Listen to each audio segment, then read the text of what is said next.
I am the spokesperson for her mom's side of the family. Has anything changed? What is new regarding her case? I have actually went and met with the detective at the Baltimore City Police Department, but it was only to share information on a tip that I received. I believe that it is something that definitely could advance the case. It's kind of like the same lead that we've been pointing at, but a little bit tiny bit of more information regarding it. So I just hope that it's being taken seriously. The alleged father of the child she was carrying was a much older guy who was a childhood friend of her stepdad's. Anybody in the family know this guy?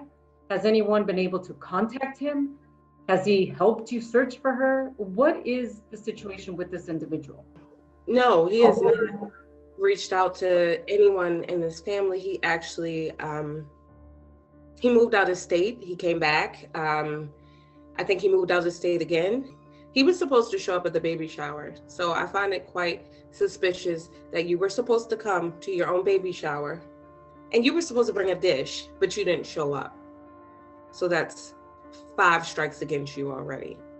Other information that, she was planning to move with the baby's father. Was any of that true? There was talk about her moving, but then she changed her mind, which have probably set off a bunch of events.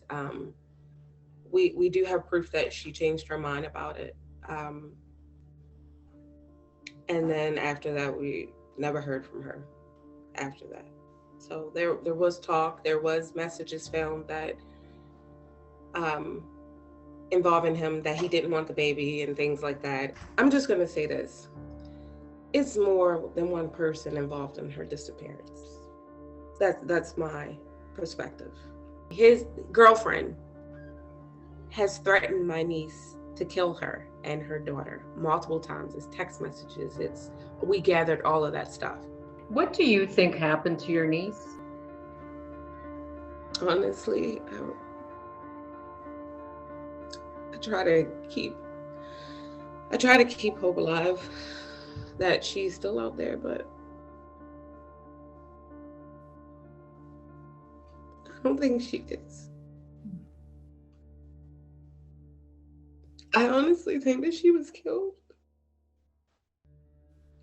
I'm sorry to say, and I know people probably be so angry that I said that, but I think it's just better to believe that. Just to try to get the pain out of the way, because we have no proof. I think that she's buried somewhere, or in some type of garbage field. I mean, the theory was the trash bin is outside of her house, and the people who did this knew her schedule. They knew when the trash was coming. They knew where her child would be at daycare. They knew all of it. So I guess it would have just been easy to dispose of her. What would you say to those people that do know something? I would say this.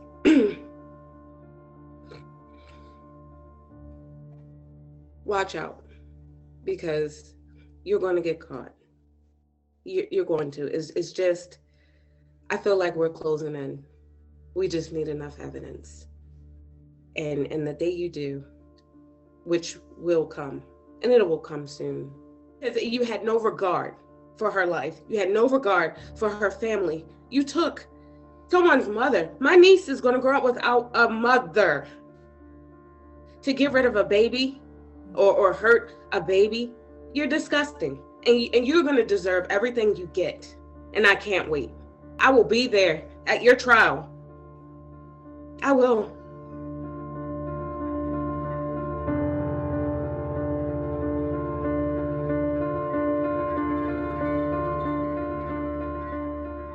We were not taken serious. Her case was just thrown to the side like she was a runaway. We went to Baltimore City Police Department and we asked, hey, can you go search?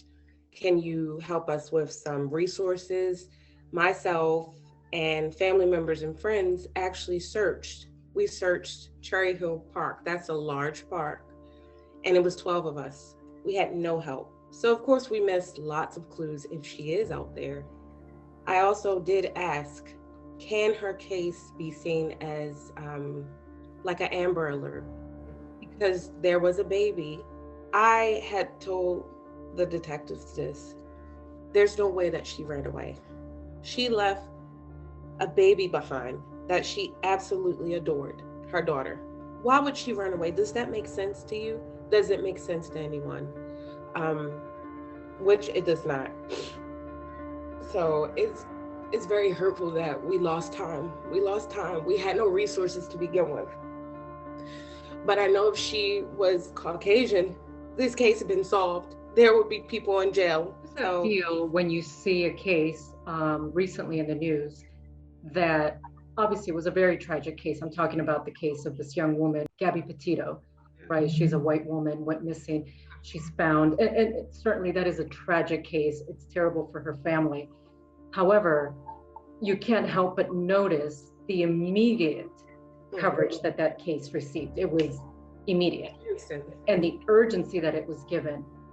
As a family member who has a loved one missing, whose case was equally as compelling and urgent, and didn't receive that type of media intensity, how does that make you and your family feel? It's very sickening, first of all, that we're looked at differently because of the color of our skin, our occupation, and status in this world. It is very sickening. It makes me angry, completely angry, because this young lady who went missing, within a week, the whole world knew who she was. Akia has been missing for 4.5 years, and nobody still knows who she is. It's very frustrating. I did even reach out to some member in Congress, which has not gotten back to me, to try to get an alert set up in her name, an Akia alert. As for every pregnant, missing woman that has a baby that they would deliver and they've gone missing. And as I stated before, I'm pushing for an alert in her name to go national, that she matters. She went missing. She was African American. And that's what I'm striving for. So I'm going to keep pushing. I'm going to keep throwing it in the congressman's face. I'm going to keep doing it.